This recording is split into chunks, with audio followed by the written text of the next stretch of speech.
Hello and welcome again to part two of administration of the VR programs in rural areas. We talked in the first video about the various barriers to administrating VR programs in rural areas, those factors you have to consider when you're developing VR programs in rural areas, some strategies to address these. We talked a little bit about interagency cooperation, and we're on slides 9, 10, and 11.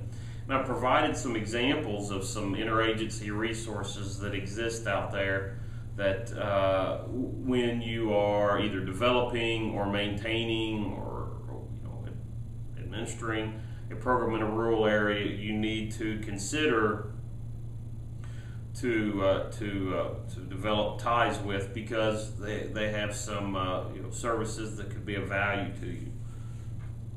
The first is independent living centers. They provide services related to assisting persons in the communities in increasing their independent living skills. Many times they have some external funding that you could possibly take advantage of. A lot of times they administer other valuable services, so make sure that you develop relationships with them, because they are disability related services, and they have, there's often a lot of expertise, and they can be your advocates and your on the ground connection into the community. Make sure you are developing relationships with human services agencies, your social workers, your child protective, your Social Security, all those offices, because a lot of times you those referral sources, those are information resources, and many times they're also a large employer in your rural areas. State developmental disability councils, your DD councils, often have discretionary funding, and you can work with them to develop programs in rural areas. And a lot of times they're great.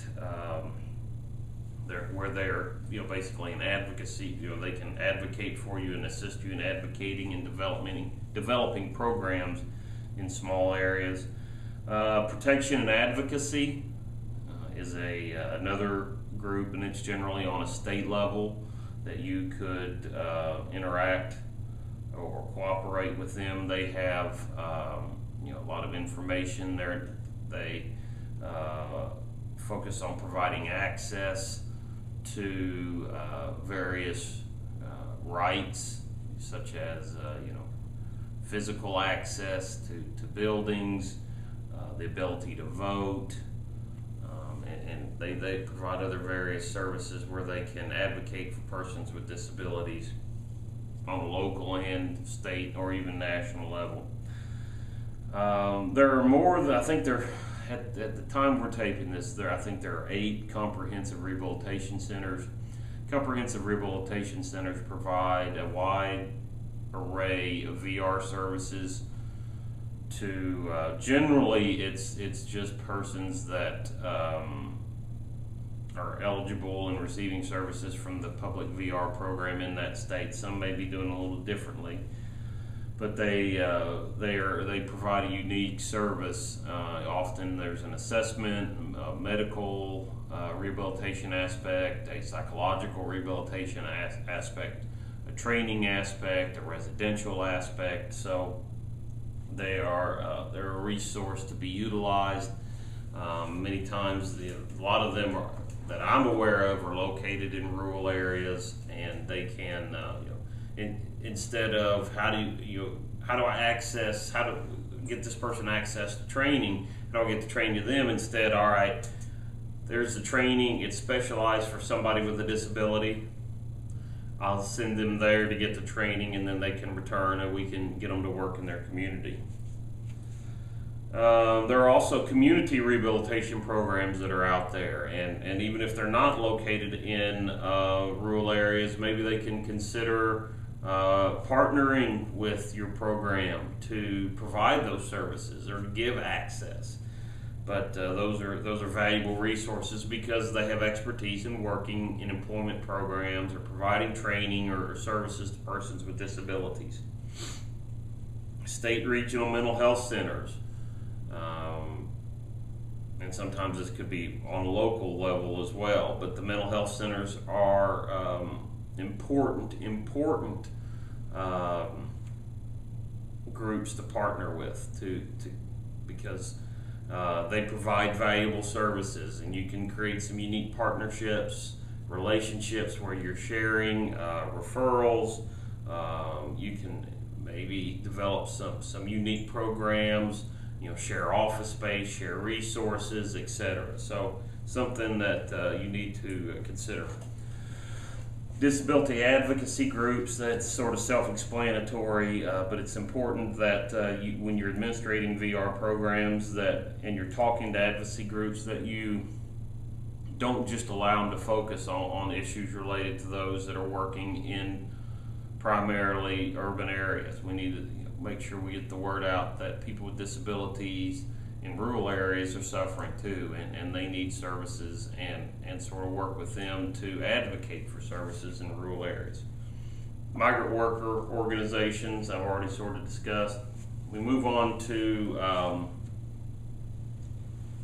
slide 10, other services. You have AmeriCorps, which is a volunteer organization, and you can use that in a variety of ways. They often need sites for volunteers.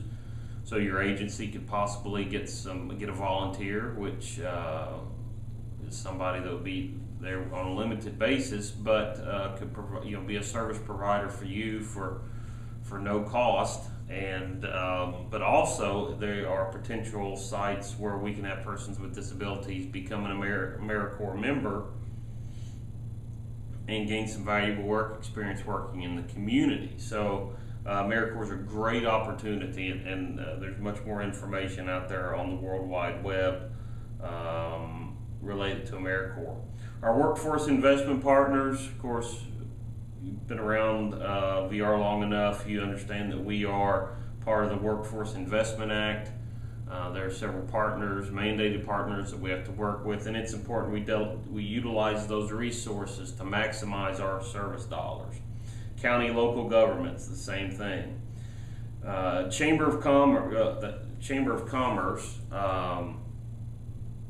in small areas, they're usually very powerful groups, and it's important. And then there's even statewide and regional Chamber of Commerce. So we make sure we develop a presence with them, discuss our services, make sure they're considering the needs of persons with disabilities, especially those in rural areas.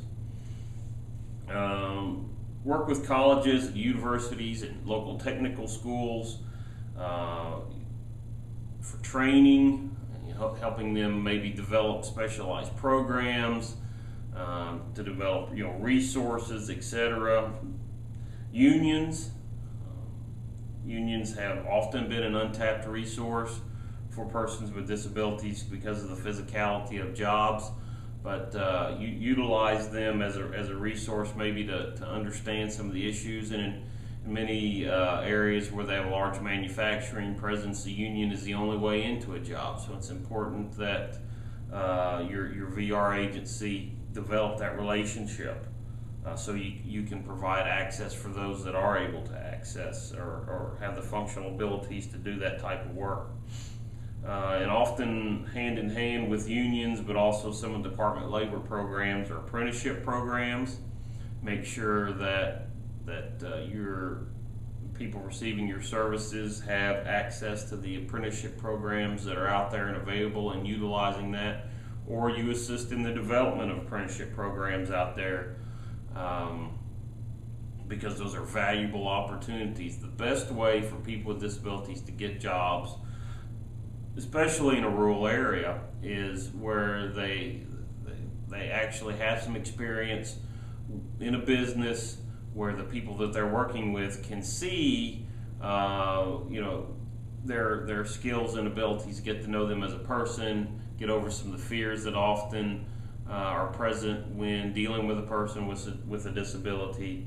And a lot of times using an internship / apprenticeship is the best way to get that person a full-time job. Make sure that you utilize the services of agricultural extension programs.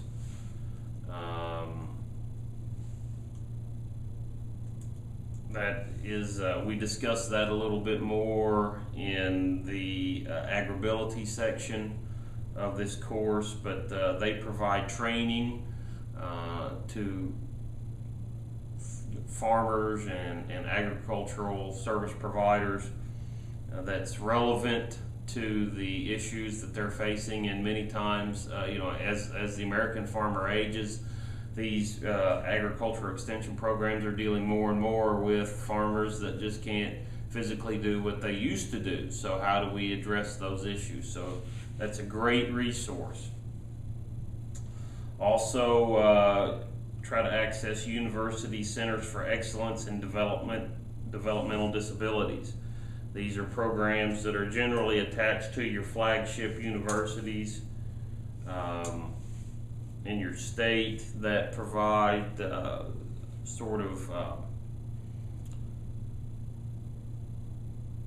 unique services. They're focused usually specifically on developmental disabilities, but they often operate many grants and provide many services. So it's important that your agency develop that resource so that they may be trying to develop, so they can assist you in developing services for persons with developmental disabilities in the rural areas of your state or where you operate.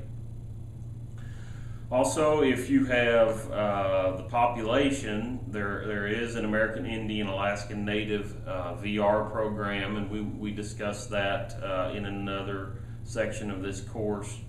But that is an important resource. And obviously, if you've been practicing any time in a state that has a tribe in your state or in your area, you're probably already aware that they do have a presence. There is a presence of the American Indian VR program on those tribal lands, but it's important we keep and maintain those relationships. Regional transportation boards. This comes out of the National Transportation Safety Board. There is growing emphasis on expanding access to rural transportation. In doing the research for the class, it surprised me of how many more city buses there used to be, how much more local transportation used to be available, even small town rural areas. That as the jet age developed, that those local city transportation options just disappeared. But nationally, they're trying to expand that, and most of those efforts, the funding and the responsibility is being funneled through the regional transportation boards. So it's important that the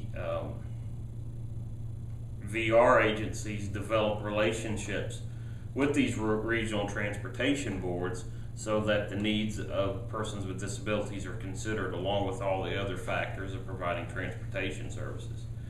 Make sure you're contacting local school boards.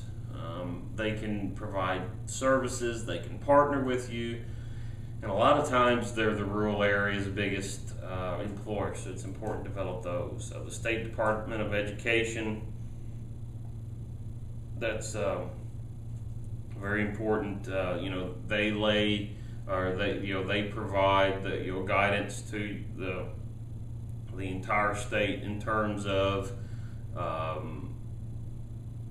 service or expertise related to and technical assistance to providing services or educational programs.